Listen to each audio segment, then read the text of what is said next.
Bueno, entonces, por lo expuesto en las conferencias sobre este último, ya sabemos que el relato acerca del niño Jesús en el templo significa lo siguiente. Cuando este niño del Evangelio de Lucas repentinamente aparece a sus padres tan cambiado que ellos no pueden comprenderle, fue precisamente porque su ser interior había penetrado la individualidad de Zoroastro, la que hasta entonces había vivido en el cuerpo físico y el etéreo del Jesús salomónico. Semejantes eventos pueden producirse en la vida, por inverosímil que parezcan a las concepciones superficiales materialistas. Realmente puede producirse el traspaso de una individualidad de un cuerpo a otro. Y esto sucedió cuando la individualidad de Zoroastro abandonó su cuerpo primitivo y pasó al de Jesús del Evangelio de Lucas, es decir, a un cuerpo en que se había especialmente preparado el cuerpo astral y el yo. A partir de los 12 años de edad, Zoroastro pudo entonces continuar su desarrollo en el especialmente preparado cuerpo astral y el yo del Jesús natánico. Es por eso que el Evangelio explica lo extraordinario y grandioso que el niño de 12 años sentado en el templo entre los doctores de la ley expone cosas de singular significado. Pudo hacerlo porque en ese mismo instante la individualidad de Zoroastro había penetrado en él. El cambio fue tan grande que los padres no pudieron reconocerlo al encontrarlo entre los doctores de la ley. Existieron pues dos parejas, los padres de ambos niños Jesús, con nombres José y María en ambos casos. En aquel entonces José y María eran nombres muy comunes. El Evangelio de Mateo habla de la genealogía de la línea salomónica de la casa de David.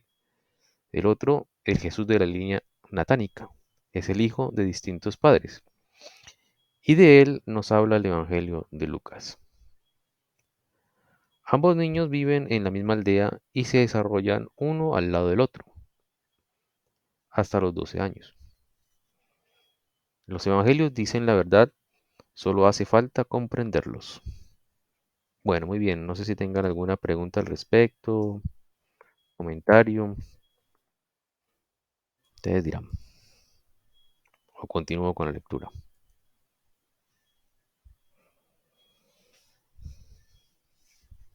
Santi, pues la verdad no sabía que vivían como tan cerca. Yo tenía ubicado como lejos.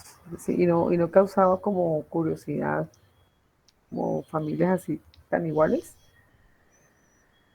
En- no, como estas padres, estas parejas son tan espiritualmente importantes que desde mucho antes se conocían y sabían su propósito, ¿no? O sea, vivían cerca era porque más o menos ellos sabían el plan divino, o sea, sabían que en un futuro ellos tenían que unirse, sabía, o sea, siempre hay, no sé si decirlo como escuelas esotéricas o misterios que van preparando desde mucho tiempo atrás estas cosas, ¿no? Entonces preparan a los padres para estos eventos especiales. Muy probablemente eran conocidos los padres de estos dos familias, ¿no? Porque estos eventos son tan importantes que seguro que ya se conocían desde antes, ¿no? Pertenecen a logias, se llama eso, a logias, pues buenas, ¿no? En el término bueno de la palabra, ¿no?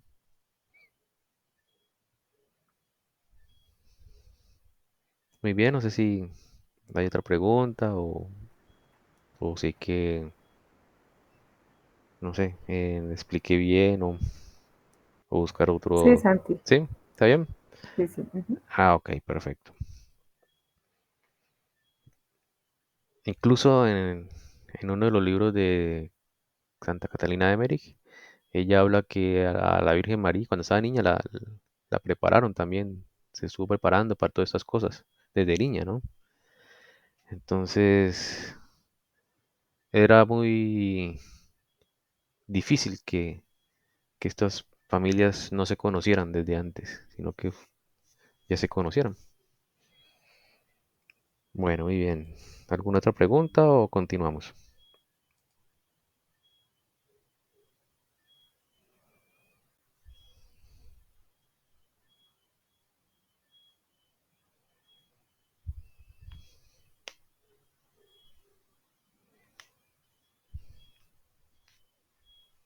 Continuemos. Ok, Yo, dice así. El Jesús de la línea natánica se desenvuelve con inmensas fuerzas interiores.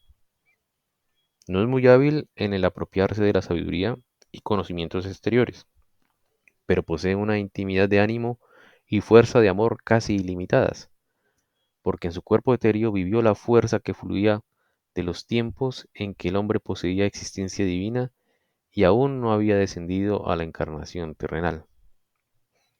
Este ser divino vivió en él con toda su fuerza de amor. Tuvo poco de cuanto el hombre se apropia en el curso de las encarnaciones, por medio de los instrumentos del cuerpo físico, pero su alma estuvo compenetrada de inmenso amor. Su fuerza interior fue tan grande que ocurrió algo que hizo comprender la interioridad de este niño. El niño Jesús del Evangelio de Lucas tuvo la facultad que comúnmente solo se suscita por la vida exterior. Habló, es decir, pronunció ciertas palabras inmediatamente después de nacer, palabras que sus padres pudieron comprender. Fue grande con respecto a todo lo interior, pero poco apto para todo cuanto a través de las generaciones se adquiere sobre la tierra. Así se explica la gran sorpresa de los padres al presentárseles inesperadamente un niño compenetrado de sabiduría exterior, de todo cuanto se adquiere por instrumentos exteriores. Este enorme y repentino cambio fue posible porque en ese instante la individualidad de Zoroastro había pasado del Jesús salomónico al Jesús de la línea natánica, de modo que fue Zoroastro, Sáratas, quien habló en ese niño, cuando sus padres vinieron al templo para buscarle. Se entiende que Zoroastro había adquirido todas las facultades que pueden conquistarse por el uso de instrumentos del cuerpo físico y etéreo. También había buscado la sangre de la línea salomónica y la corporalidad correspondiente, pues en ellas habíanse desarrollado al máximo las grandes fuerzas. De esta corporalidad tomó todo lo que pudo apropiarse, y después lo unó con la interioridad de la figura del Jesús natánico, proveniente de los tiempos en que el hombre aún no había entrado en la encarnación terrenal. Los dos elementos uniéronse en una sola entidad. Pero hay algo más que se nos presenta. Aparte del cambio peculiar notado por los padres de Jesús, hubo también una transformación exteriormente perceptible, pues se agrega expresamente, comillas, y Jesús fue de buena apariencia exterior, creciendo en hábitos nobles y en sabiduría. Cierra comillas. ¿Por qué enumerarse estas tres cualidades? Porque las tres le son propias ahora que en él se halla la individualidad de Zoroastro.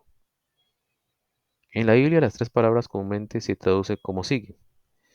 Y Jesús crecía en sabiduría, en edad y en gracia para con Dios y los hombres.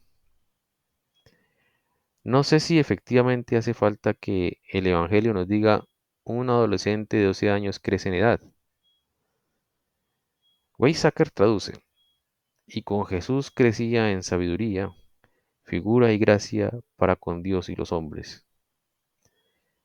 Todo esto no da el sentido correcto, sino que se quiere decir que en el Jesús natánico se halla ahora una individualidad que ya no es como antes, un ser meramente interior, sino que por haberse desarrollado en un cuerpo físico perfecto, también alcanzó una bien formada apariencia exterior. El Jesús natánico tampoco tenía antes los hábitos que el hombre mediante su cuerpo etérico adquiere en la vida. Él poseía la inmensa fuerza de amor que sirvió como base del futuro desarrollo, pero esta disposición fue espontánea sin entrar en los hábitos. Mas la otra individualidad dio las fuerzas adquiridas en el desarrollo del cuerpo físico y del etéreo que ahora se manifestaron en los hábitos, impregnados en el cuerpo etéreo.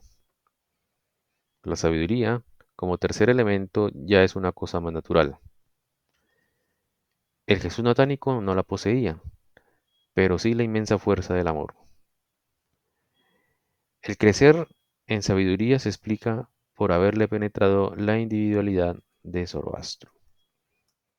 Muy bien, no sé si tengan alguna pregunta, comentario.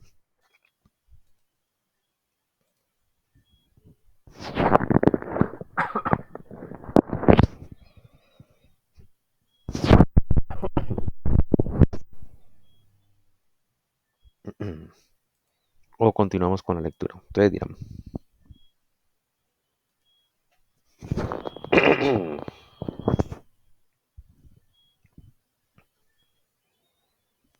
Pues tiene bastante cosa, ¿no? Pero, o sea, está más o menos claro, pero siempre es un poquito enredado.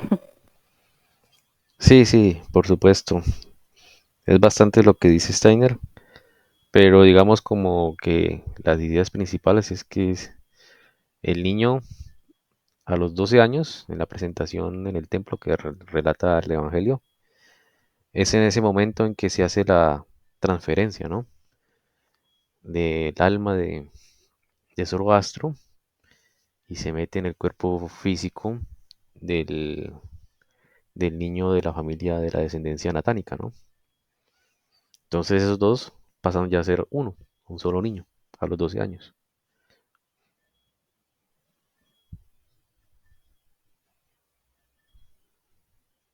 No sé si tengan algún comentario adicional, pregunta o continuamos con la lectura.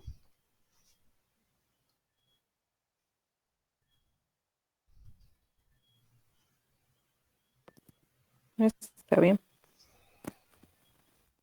Vale, muy bien. Entonces continuemos. Y me colabora con el texto. Yo, Gracias. en una de las conferencias sobre el Evangelio de Lucas ya hemos dicho que un hombre cuyo yo se ha desprendido, quedando solamente con los cuerpos físico, etéreo y astral, posiblemente pueda seguir viviendo por algún tiempo. Pero el Jesús salomónico, tal como había quedado después de haber sido abandonado por la individualidad de Zoroastro, fue decayendo y murió poco después. Quiere decir que el niño Jesús de los primeros dos capítulos del Evangelio de Mateo murió poco después de sus 12 años de edad. Al principio se trata no de un solo niño Jesús, sino de dos. Después los dos se convierten en uno. A veces los documentos de tiempos antiguos mencionan cosas bastante extrañas que solo comprenden quienes conocen los hechos respectivos. Más adelante nos ocuparemos de cómo llegaron a encontrarse los dos niños Jesús. Ahora solo agregaremos lo siguiente. En el así llamado Evangelio egipcio hay un pasaje que ya en los primeros siglos de nuestra era fue considerado como herético, porque dentro de círculos eclesiásticos trataban de ocultar la verdad. Mas existe un evangelio apócrifo donde se dice que en el mundo aparecerá la salvación cuando los dos se conviertan en uno y lo exterior será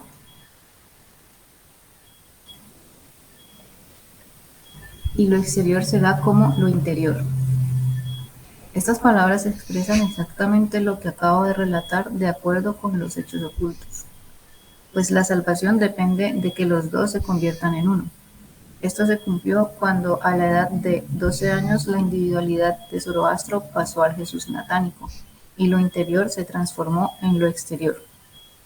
El alma de Jesús de Lucas fue de inmensa fuerza interior, pero esta interioridad se convirtió en apariencia exterior cuando la individualidad de Zoroastro, que se había desarrollado en lo exterior del cuerpo físico, y el etéreo del Jesús salomónico compenetró aquella interioridad, impregnándole a la vez fuerzas desarrolladas en los cuerpos físico y etéreo. Así los dos se convirtieron en uno. En esta conferencia hemos dirigido la mirada sobre la entidad de Zoroastro desde su nacimiento como niño Jesús del Evangelio de Mateo hasta que él a los 12 años deja su cuerpo primitivo para penetrar en la corporalidad del Jesús natánico y para seguir desarrollándose hasta tal perfección que más tarde pudo ofrecerla en sacrificio, acogiendo la entidad del Cristo en sus cuerpos físico, etéreo y astral. Muy bien, muchas gracias. Bueno, Allí acaba el capítulo sexto. No sé si tengan algún comentario, pregunta o seguimos. Ustedes dirán. Es muy interesante toda esa parte de lo interior, exterior, todo eso. No sé si puedes dar como en otras palabras, como ese hecho. Sí, claro, por supuesto. Sí, La idea es que los dos niños, las dos familias tenían misiones, eh, digamos, diferentes hasta los 12 años de edad. La familia que digamos, era de descendencia de la línea salomónica, en la cual nació Zoroastro, o sea, reencarnó Zoroastro en ese niño, desarrolló, digamos, a una manera muy perfecta todo lo que tenía que, todo lo que tenía que ver con las fuerzas del cuerpo etérico y físico, ¿no? Mm, y el otro niño Jesús, el niño Jesús de la descendencia natánica, el del Evangelio de Lucas, como tenía un alma sin pecado, un alma que se había protegido se había resguardado, digamos, en todos estos años, millones de años, de encarnar en la tierra después de la acción de Lucifer y del mal en el mundo, y entrar el mal en el mundo. Entonces era un alma muy pura y joven, ¿no? Porque nunca había encarnado en la tierra. Entonces esa alma le dio a ese niño, al niño Jesús del Evangelio de Lucas, una fuerza de amor muy grande, una fuerza interior muy, muy poderosa, ¿no? Y la desarrolló hasta los 12 años. Entonces el niño de la descendencia natánica, el del Evangelio de Lucas, tenía una fuerza de amor interior muy grande. Se ha desarrollado al máximo en eso. Y el niño Jesús de la descendencia salomónica, donde se había reencarnado Zoroastro, había desarrollado digamos, las fuerzas del mundo exterior, del conocimiento y la sabiduría. Porque este niño, la reencarnación de Zoroastro, era una alma muy avanzada y muy sabia. Entonces, al unirse los dos, a los 12 años, quedaron con, digamos, con las dos fuerzas unidas, las fuerzas interior con las fuerzas exterior. Pero a vista de los familiares, el niñito que tenía una gran capacidad de amor y fuerza interior, de repente se volvió con una fuerza y capacidad hacia el mundo exterior, porque se le metió Zoroastro. Eso es como el resumen ahí rapidito contado. Vale, no sé si listo. Sí, Santi. quedó bien.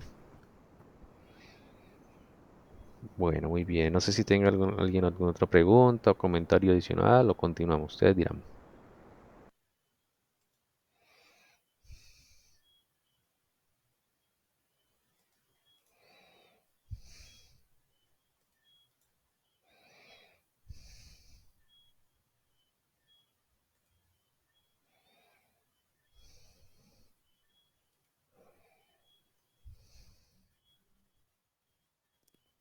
Sigamos. Bueno, bien, entonces seguimos con el capítulo 7. ¿Y quién me colaboró con la lectura?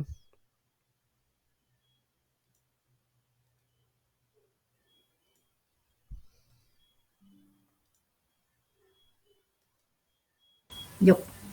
Ok, gracias. El Yo no. acontecimiento. ¿Ah? ¿Perdón? Nada, dale.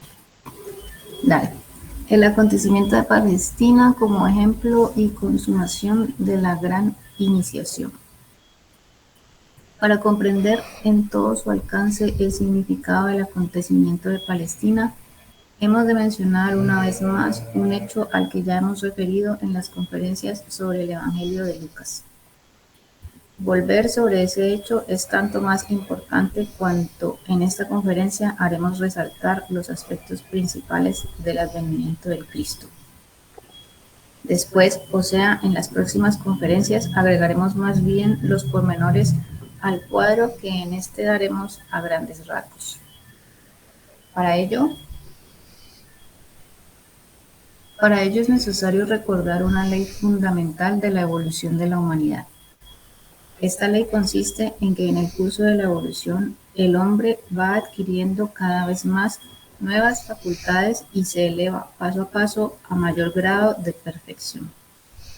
Esto ya se verifica si se toma en cuenta el tiempo histórico conocido exteriormente, durante el cual el hombre ha ido desarrollando las facultades que finalmente hicieron posible la cultura actual. Empero, para que determinada facultad empiece por despertarse en la naturaleza humana y para que ella, paso a paso, llegue a ser una facultad asequible a todo ser humano, es necesario que ella primero aparezca en algún lugar y en un sentido singular. En las conferencias acerca del Evangelio de Lucas, hemos llamado la atención sobre el sendero de 8 etapas al que el hombre puede entrar si se atiene a lo que el Gautama Buda hizo fluir en la evolución de la humanidad. Comúnmente se lo describe como sigue: el recto entendimiento, el recto juicio, la recta palabra, el recto actuar, el recto punto de vista, los rectos hábitos, la recta memoria y la recta contemplación. Estas son bien definidas cualidades del alma humana. Muy bien, muchas gracias. No sé si de ahí tengan algún comentario, pregunta, inquietud.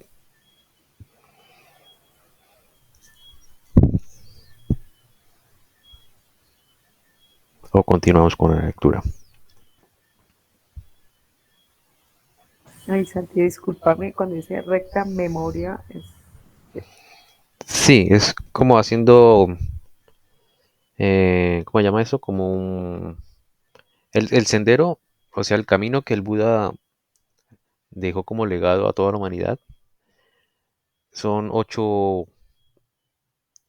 pruebas, digámoslo así, o 8 esfuerzos. Uno, me acuerdo mucho que era el de decir siempre la verdad. Otro de no pensar mal. eh, y hay uno que es la recta memoria y la recta contemplación, ¿no? El de la recta memoria exactamente no me acuerdo qué significa, ¿vale? Pero es una de esas cosas, o sea, unos hábitos de conducta interior muy superiores, o sea, nunca mentir, siempre pensar bien, mirar todas las posibilidades, em, etcétera. Esa es como la idea, ¿vale? sí, no, sí, esa lo tengo como ubicado, pero en mi forma de pensar yo digo lo de mentir y eso tiene como una voluntad, yo decido sí, pero memoria es como, es en cuanto a recordarme de qué, o no sé, eso es lo que no entiendo. Es decir, un hábito de mentir o de esas cosas, pues yo tengo como el control. Y digo, voy a pensar así o no voy a actuar así, pero a nivel de memoria no ubicaba como de qué manera uno puede ser recto en la memoria. Sí, sí, sí. Como esos son los últimos, la recta memoria y recta contemplación, supongo que la memoria va relacionada con lo que hemos hablado en estas conferencias, y es que en el transcurso, digamos, de las generaciones, sobre todo antes de Cristo, ahora no tanto, siempre se había comprometido, digamos, cierta parte del cuerpo etérico y de la memoria porque se había contaminado por la acción de Lucifer y luego de Animán, de Satanás, ¿no? Entonces esas contemplaciones, perdón, esas acciones de Lucifer y Animán en todas las generaciones de los seres humanos, sobre todo antes de Cristo, ha causado que nuestra memoria no sea la correcta, hablando en términos de que siempre se ha modificado el modo de ver el mundo, no como debe ser, sino como una imagen falaz del mundo. Por eso actualmente, a pesar de que la ciencia ha avanzado mucho, seguimos viendo un mundo materialista donde debería haber un mundo, digamos, fácil de ver, de percibir espiritual. Es por esa, supongo que es por esa falta de recta memoria que los esenios combatían con sus ejercicios rigurosos.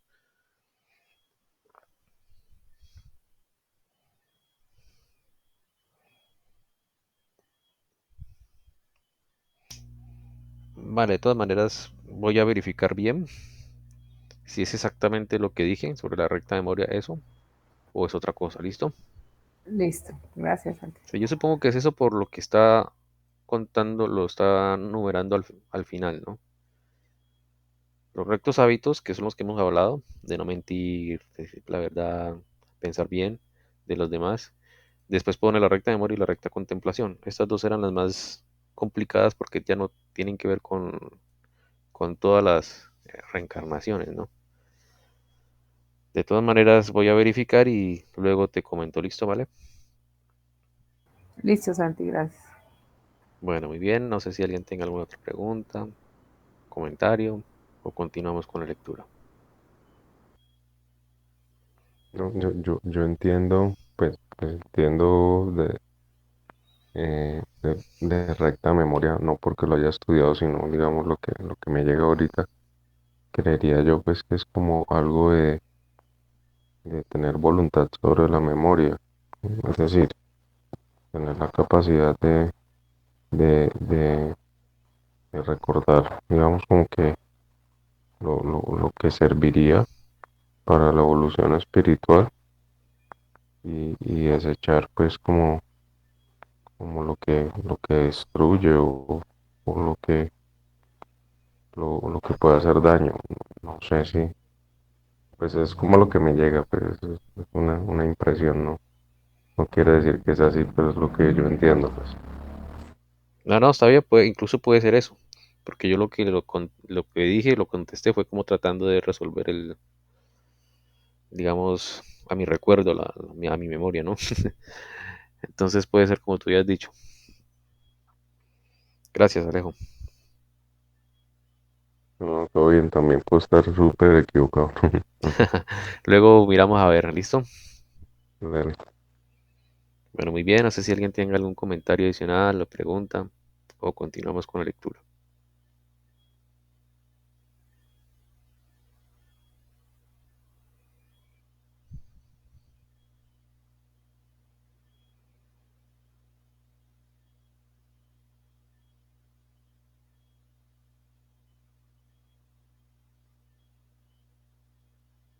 Vamos, ¿no?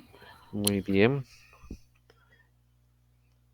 Podemos decir que desde los tiempos de la vida del Buda, el ser humano ascendió al nivel que le hace posible desarrollar en sí mismo las cualidades del sendero de 8 etapas como íntima facultad de la naturaleza del hombre. En los tiempos anteriores a la encarnación del Gautama Buda sobre la Tierra, el ser humano no había sido capaz de adquirir esas facultades. Hay que tener presente que para el desarrollo de ellas fue necesario el previo impulso de una entidad tan alta como la del Gautama Buda, para que en el curso de los siglos y milenios el ser humano pudiese desarrollarlas por su propio esfuerzo. Ciertamente esas facultades se desarrollarán desde ahora en adelante en muchos hombres, y cuando un número suficiente de ellos la hayas adquirido, la Tierra habrá alcanzado la madurez para recibir al nuevo Buda, el Maitreya Buda, el que ahora es Bodhisattva. Para que semejante progreso pueda producirse, ha sido necesario, ha sido necesario que una altísima individualidad diera el impulso a través de un gran acontecimiento. Y así sucedió que todas las cualidades del sendero de 8 etapas existieron en un solo hombre, esto es, en la personalidad de Gautama Buda. Con ello el Buda dio el impulso para que todos los hombres pudiesen adquirir esas cualidades. Esto corresponde a una ley de la evolución de la humanidad.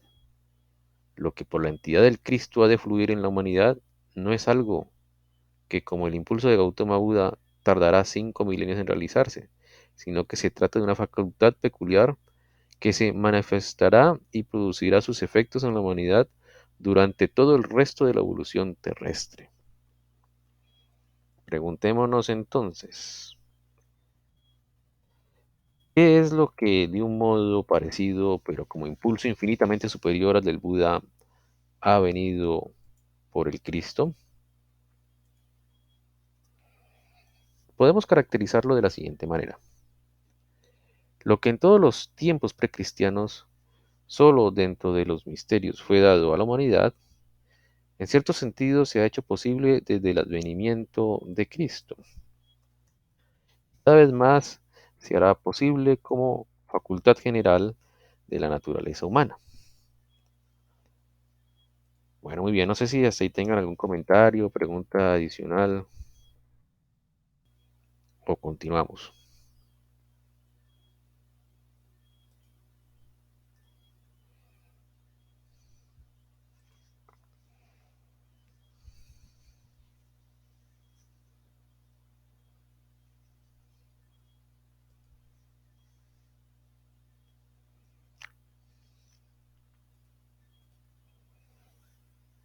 ¿Está claro? ¿Hay alguna pregunta? Continuamos.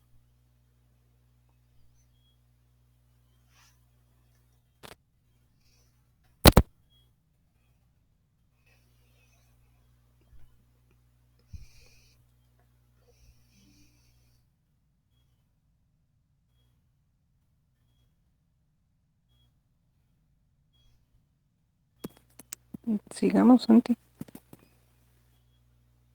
Vale, muy bien. ¿Quién me colabora con el texto?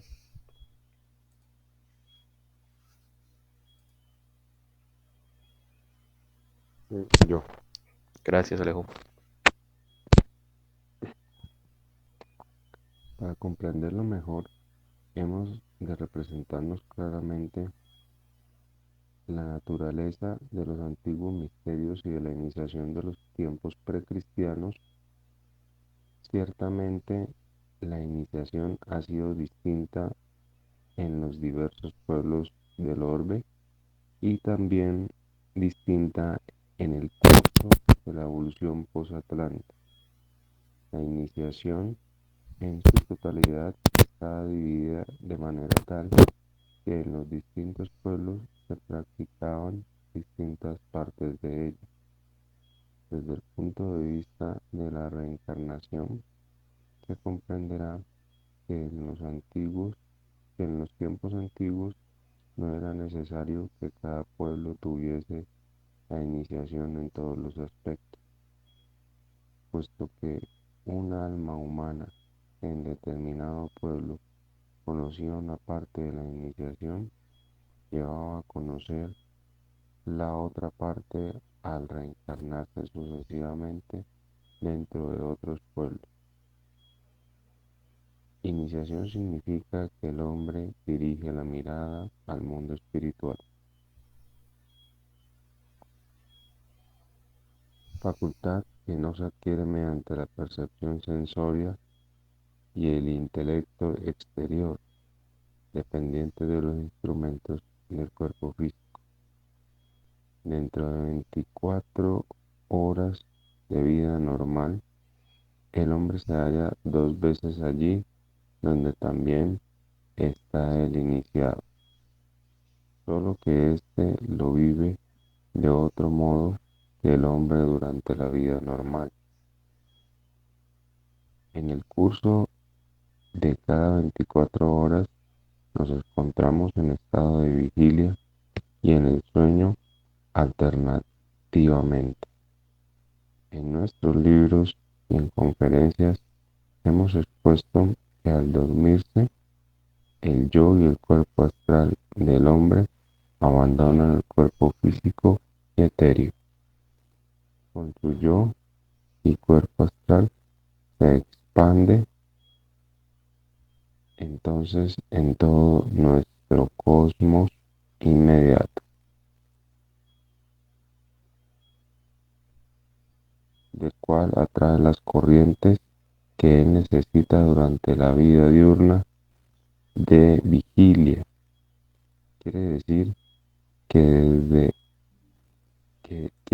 que desde el dormirse hasta el despertar, el ser humano efectivamente se haya expandido sobre la totalidad del mundo que le concierne, pero no es consciente de ello.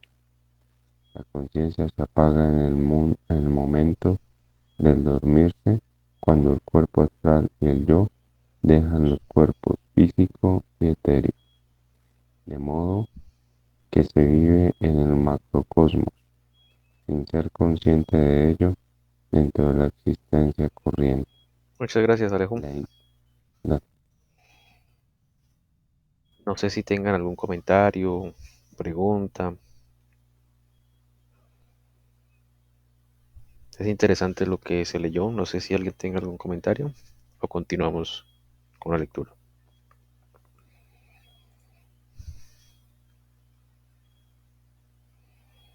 no sé, como lo de cuando hablan de que se pierde la conciencia, em, como que me pierdo dónde estaría la conciencia, en qué cuerpo, o sí, sí, como que no ubico la conciencia pues como en términos pues de las corporalidades.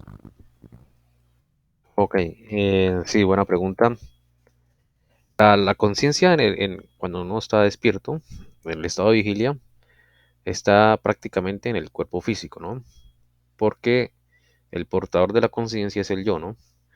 Y el yo, junto con el cuerpo astral, está unido al cuerpo etérico y físico cuando uno está despierto, ¿no? Entonces el yo, que es la conciencia, está en el cuerpo físico, obviamente con los demás cuerpos también, pero diré para que se entienda bien, que en el estado de vigilia el yo se encuentra en el mundo material, en el cuerpo físico. Por supuesto están todos los cuerpos, pero para dar la diferencia voy a decir así. De noche, cuando uno está durmiendo, es diferente. En la cama se queda solamente el cuerpo físico y etéreo juntos. El yo se desprende junto con el astral de esa unión del cuerpo físico y etéreo. Entonces, en ese momento la conciencia no está en el mundo material, no está en el cuerpo físico, sino que está pegada al cuerpo astral, y el cuerpo astral pegado unido al yo empieza a navegar en el macrocosmos, empieza a expandir su conciencia en el macrocosmos. El yo empieza a expandirse de noche. Entonces la conciencia humana por la noche está en el cosmos,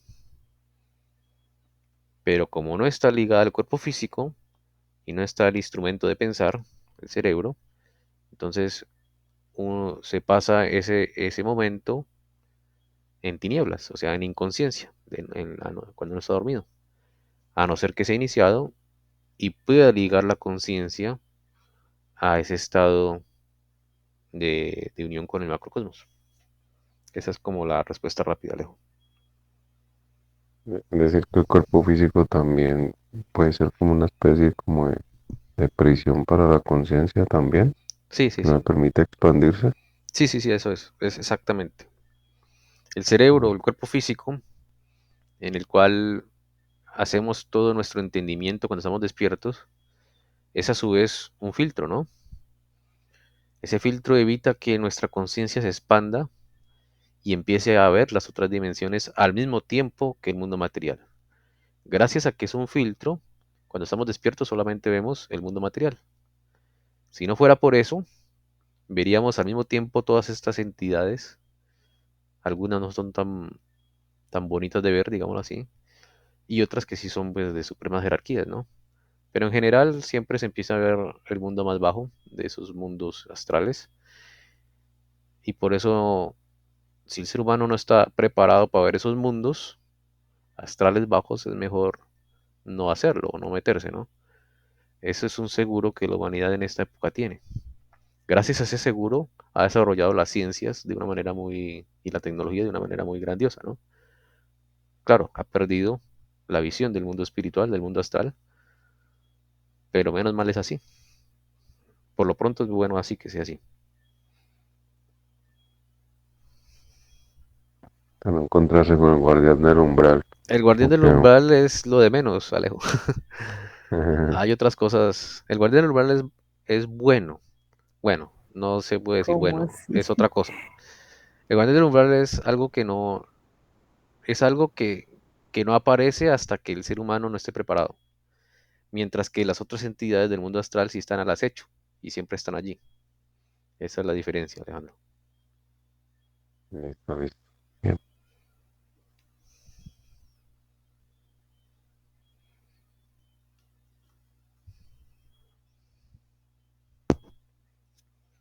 Bueno, no sé si tengan alguna pregunta, comentario adicional o continuamos con la lectura.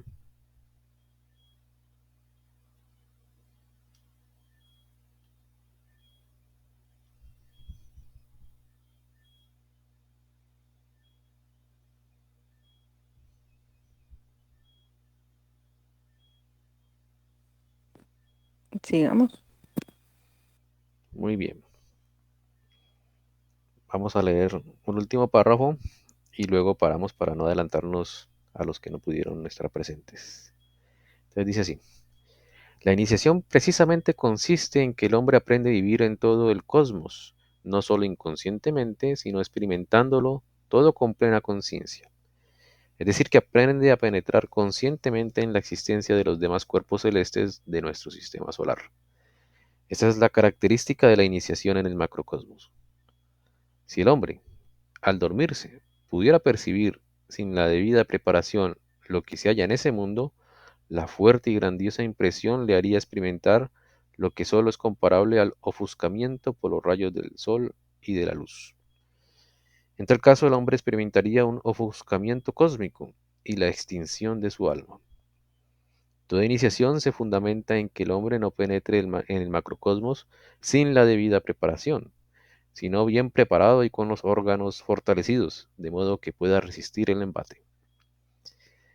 Este es uno de los aspectos de la naturaleza de la iniciación, el familiarizarse y el iluminarse para percibir el mundo en que el hombre se halla durante el sueño sin ser consciente de ello.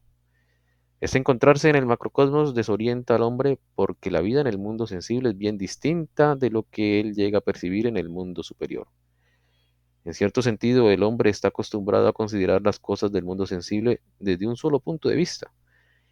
Y si se experimenta algo que no concuerda exactamente con el juicio que él se ha formado desde aquel punto de vista, lo considerará como erróneo, en desacuerdo con lo acostumbrado. Quien con semejante actitud, que para la vida sobre el plano físico resulta útil y cómoda, quisiera penetrar en el macrocosmos, no podría jamás orientarse en este. En el mundo físico el hombre se concentra en un solo punto, vive como una concha de caracol, desde la cual suele juzgar todo cuanto le circunda, lo considera como correcto o como erróneo según su propio punto de vista.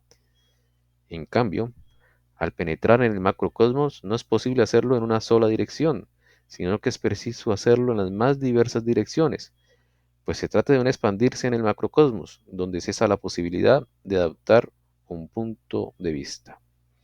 Ante todo es necesario desarrollar cierta flexibilidad y universalidad de juicio. Bien, no sé si tengan alguna pregunta, comentario.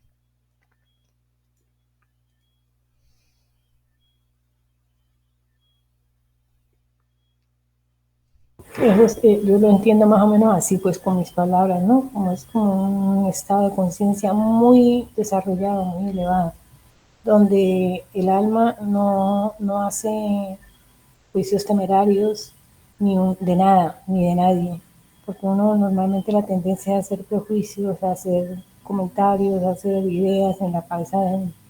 Pero en este estado de conciencia, entonces ya tan elevada, digámoslo así, uno no hace ningún juicio temerario, sino que todo bien recibe, además el alma está muy preparada, o el espíritu, digamos así, ¿no? En un libro que yo leí hace muchísimos años, Orígenes de la Civilización Adámica, este grupo de personas pues eran pues, seres muy elevados espiritualmente, y ellos se reunían con cierta frecuencia cuando había necesidad de hacerlo, ¿no? Pero ellos se preparaban con anterioridad, con muchos sacrificios. Ellos en la comida, en todo, no solamente, ¿no? En todo mentalmente, pero eran almas muy elevadas. Entonces, ellos se reunían, tenían un recinto donde se reunían ellos y ellos todos veían lo mismo. Yo no sé cuánto tiempo pasaban en eso, si horas o minutos, no sé. Pero cuando ya se terminaban las visiones, porque ellos tenían todos, todos veían la misma visión. Al final, cuando se terminaba la reunión, pues se hablaba de lo que pasó, de lo que vieron, de lo que les dijeron. Todos veían exactamente lo mismo. yo pienso que en esa época, pues ellos tenían como, estaban más ligados a los planos superiores, ¿no? No habían perdido lo que hemos perdido hoy, ¿no? Nosotros. Más o menos esa es la idea que yo tengo. No, sí, está bien, es correcto, digamos, en la preparación, parte de la preparación de todos estos ejercicios que Steiner propone y que las escuelas iniciáticas correctas proponen, siempre es preparar al hombre, pues, moralmente y pues también prepararse para estos mundos nuevos, que por lo pronto son cegados para la humanidad de promedio, ¿no? El mundo astral y el mundo espiritual. Entonces se necesita tener cierta capacidad de fortaleza interior y una moralidad un poco alta para no perderse en ese mundo, ¿no? Y por eso los ejercicios que Steiner nos enseña son precisamente, primero, para uno dejar la parcialidad. Uno tiene que ser totalmente imparcial. Si uno se empieza a polarizar en un punto de vista, porque principalmente uno se parcializa a favor de uno, ¿no? Como dice Steiner, lo dice bien, como uno es como una concha de caracol. Uno no piensa en los demás ni en otros puntos de vista, simplemente piensa en el que uno piensa es el correcto. Entonces Steiner, con todos esos ejercicios, incluso el sendero de 8 etapas del Buda, es precisamente eso, tratar de quitarse esa parcialidad que uno tiene. Uno tiene que volverse imparcial, no polarizarse en las cosas, porque si no va a llevar un embate muy duro o le será imposible iniciarse si uno se vuelve fanático de algo. Hay gente que es fanática, digamos, del materialismo, se burla de los que creen en las cosas espirituales, lo ven a uno como infantil. Ese es un tipo de fanatismo muy grave porque entorpece el crecimiento espiritual, el crecimiento de la conciencia. Bueno, muy bien, no sé si alguien tiene otra pregunta, comentario.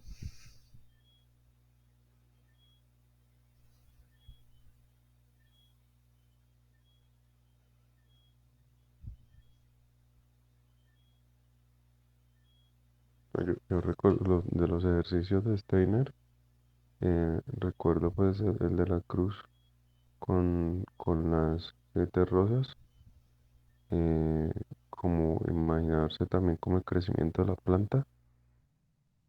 Ay, no me acuerdo, no, para ver si haces como un recorder de Otrico, Santi. Sí, sí, sí, claro. Esos son, no son los primeros ejercicios. Eso ya uno los tiene que hacer cuando ya haya entrenado los anteriores, ¿no? Pero no está mal hacerlos, sino que se recomienda primero ejercitar primero los primeros y luego los segundos, ¿no? Los primeros que Steiner recomienda para fortalecer, digamos, la imaginación es pensar y el fortalecimiento de la voluntad, ¿no? Imaginación y voluntad es primero pensar en un objeto. Puede ser 5 minutos o 10 minutos, ¿sí? Y ese objeto tratar de no quitarlo de los pensamientos en ese momento.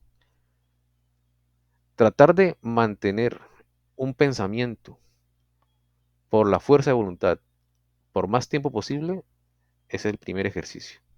¿Por qué? ¿Qué pasa? En la vida normal, en el estado de vigilia, uno siempre anda con pensamientos dispersos. Nunca se enfoca realmente en algo central. Uno se descuida mucho. Uno no tiene la voluntad suficiente para mantener en mente uno o dos pensamientos. Siempre está el vaivén de las cosas. Entonces, el primer ejercicio, Leo. El segundo ejercicio, si es de fortalecer la imaginación, es pensar en el crecimiento de una semilla. Pero también eso hay varios, este ejercicio, el segundo ejercicio, hay varios ejercicios de la imaginación en uno solo, ¿no? El crecimiento de la semilla, la germinación de una semilla. Ahí es donde hay que fortalecer la imaginación para tratar de ver cómo funciona el mundo etérico, el mundo, el cuerpo etérico, en este caso de las plantas, el mundo de la vida. Después hay que tratar de imaginarse el mundo astral, el mundo de los deseos, cuando se compara esa planta con una persona, un animal que sí puede moverse, la planta no. Y ese mismo ejercicio tiene que fortalecerse para poder lograr una imaginación superior en que ya no es el cuerpo astral, sino que hay un yo cuando se compara la planta, que no se puede mover, con un ser humano que sí se puede mover y toma decisiones. Si bien el ser humano es superior porque puede tomar decisiones con su voluntad, con su yo, a veces las decisiones son malas. Entonces una planta es pura y el ser humano puede equivocarse. Entonces todos esos ejercicios tienen que llevar a un punto de ejercitar ciertas capacidades que el ser humano por a pronto las tiene dormidas. Después sigue ya el ejercicio de la cruz, el símbolo Rosacruz, que es más elevado, porque significa algo mucho más allá. Incluso el mismo símbolo de la cruz y las rosas, ya por sí solo unidos, ya deben significar algo muy espiritual. Y ese es mera contemplación.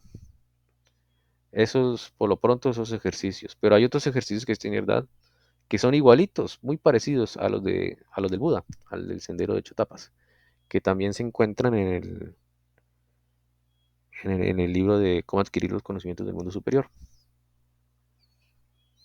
Estos que hemos hablado se encuentran en el libro de la ciencia oculta, ¿no? ¿Y la recapitulación? Ese está en exactamente, ese está en el libro de cómo adquirir el conocimiento del mundo superior. Habla de la recapitulación y previo hay otros ejercicios. Él habla de que uno siempre tiene que tener la mentalidad con admiración, no de crítica, de ver lo bueno en lo malo.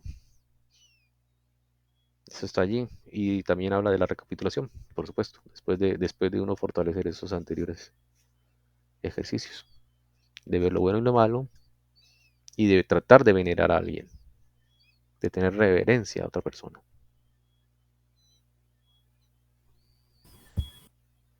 Adelante.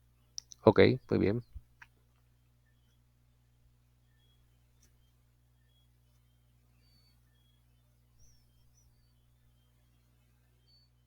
Bueno, no sé si alguien tenga algún comentario adicional o dejamos por ahora la sesión. Ustedes dirán.